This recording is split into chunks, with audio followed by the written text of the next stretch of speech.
everybody, my name's TJ, and today I am joined by the bona fide best player in Season 2 of Grandmasters, at least up until this point. It's Muzzy. Muzzy, how you doing today, man? I'm doing great, TJ. How have you been? Been good, you know, other than the fact that I had to cast 25 hours of Hearthstone this weekend. Yeah, that was brutal. I watched a lot of those hours. Yeah, it was rough. So I thank you, Muzzy, for your 3-0 this weekend, your duty as a Grandmaster. Doing my best to make your job as easy as possible. Thank you. I appreciate it. Let's talk about that. You finished round robin in first place in Division A. Only player to get 6 wins. And you know, it kind of seems like you're loose. You're relaxed. You're having fun doing it.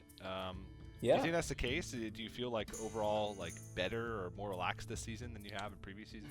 Yeah, you know, recently I made a post on Twitter about like self-reflection and how I feel, and since then I've sort of worked on completely reworking my mindset and, you know, how I just approach life rather than have all my focus on Hearthstone and, you know, my job, my career as that, as I did in the past, and it sort of led me to a bad mental state with all the bad stuff going on this year. I wasn't feeling too great, and I wasn't in the greatest spot, but towards, you know, in recent weeks with GM going well, I really changed my mindset, took a more relaxed approach to the game, tried not to focus on my results as much, and just, you know, try to have fun. And you can see that on cam when I play. It's enjoyable for me, much more than it was in the past with this new attitude. Yeah, it definitely comes across, and I feel like this metagame is kind of a metagame where maybe that's a little easier. I do feel like it's a tough metagame. Like, there's a lot of very high skill capped decks, but it's also a metagame where there's a lot of crazy things that can happen. You know, we're talking Slayer Primes, puzzle boxes. You're no stranger to that. All the shenanigans that can happen in Priest and Secret Rogue. You think the metagame contributes to kind of that, or at least helps with the attitude that you're trying to? Yeah, so my approach right now with decks this season has definitely been bring what I enjoy, bring what I like playing the best, bring, you know, just decks I have fun with rather than try to focus on a fancy strategy of targeting my opponent. We'll just like let them worry about that. I'm just going to bring decks that I have success with, play them the best I can, and they've just gone well. As you know, like basically these 6 weeks I've brought essentially the same 4 classes every single week and still have just good results with them. People haven't seemed to find a counter yet. Yeah, I mean, it's hard to, right? You're playing all the decks where, you know, anything could happen. Temple Mage, Control Priest, Secret Rogue. And, you know, we talked about this a little bit, but before we started the recording this interview, your match this past weekend, your last match to secure the 6th win, was against Killing All Day. It was a 3-0. And you had this win against a survival druid, where I'm pretty sure Killen played the Guardians on like turn 4 or 5. Yeah, it was turn 5. I had just played a Jandis out, and, you know, I thought I'm gonna fight back on this board. Hopefully he doesn't get too far ahead. And the GA came out with the Lake Thresher, and for like 3 turns since then I just didn't have board. I was behind. I didn't expect to win that game at all, but some crazy stuff ended up happening, and Edwin showed up somehow as an 18-18, and Druids can't deal with that, and managed to get the win, sneak it away.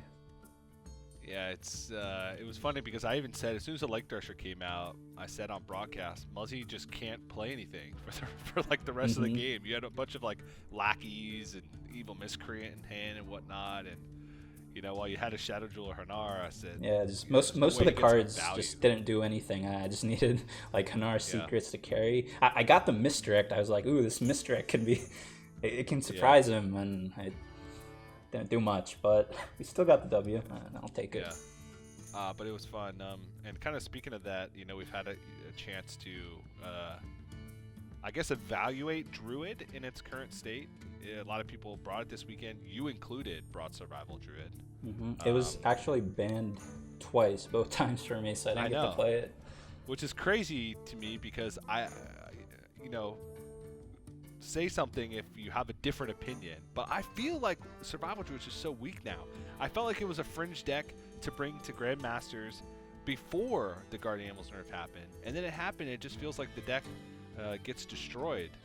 It definitely got a lot weaker, but my main issue was, like I mentioned, I just want to bring decks that I like playing. I tried testing out Demon Hunter. People were telling me that its power level has gone up a bit with Druid being weaker, and it has good matchups against Mage, Rogue, Priest, these other classes. But when I tried the deck, I wasn't having the best success with it, and I didn't really enjoy the play style of it too much. I just kind of want to play my cards, not let them have board and just play a control game. I just want to tempo.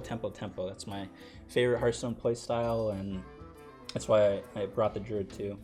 Another thing I think is that current Survival Druid list, if they're not running double Wild Growth, I think they definitely get a lot weaker without the help of early ramp and not being able to play GA earlier. It's hard for the deck to fight, I feel. Yeah. I kind of agree there. It feels like you need the additional ramp in order to make things happen. I also have Omu in my list for some cheap turns, which not everyone has, and I think it's pretty good. Like it's necessary. You can do some pretty broken things to come back. Yeah, but despite Survival Druid being in what I think is a little bit of a weaker spot, players are still finding wins with it. So probably going to see some of it in playoffs coming up. And speaking of playoffs, Muzz, you get a bye round 1. Yeah, when was the last time that happened? It's probably been years, right? Yeah, I don't. You were ranked 1 in points for a few years, right? And so if there was an odd number of people in playoffs, you got a bye. I remember it might have been once or twice. I got a bye during one of the. What were they called back then? They weren't tour stops. Prelims. Tour stops. Yeah. Oh, wait, there was prelims, playoffs. There was prelims. I guess was back the day. Yeah, but I'm pretty sure our tiebreaker rules weren't good for Swiss results, or not tiebreaker. Yeah, tiebreaker rules, like you got a 0-0 or whatever for buys, and that hurt you. I don't know. Can't remember. It was too long ago. Time. But you get a bye, and then you play against the winner of Eddie versus Killing All Day. So for people watching, how the playoffs work is it's a double elimination bracket, similar to how we did in the Swiss rounds, except the first seed gets automatically moved to the winner's match, as if they had already won a match in the group. And then the player that comes from play-ins, so the people coming from Division B, slot into the group with already a loss in the lower match. So Muzzy's waiting in the winner's match. He plays the winner of Eddie versus Killing All Day.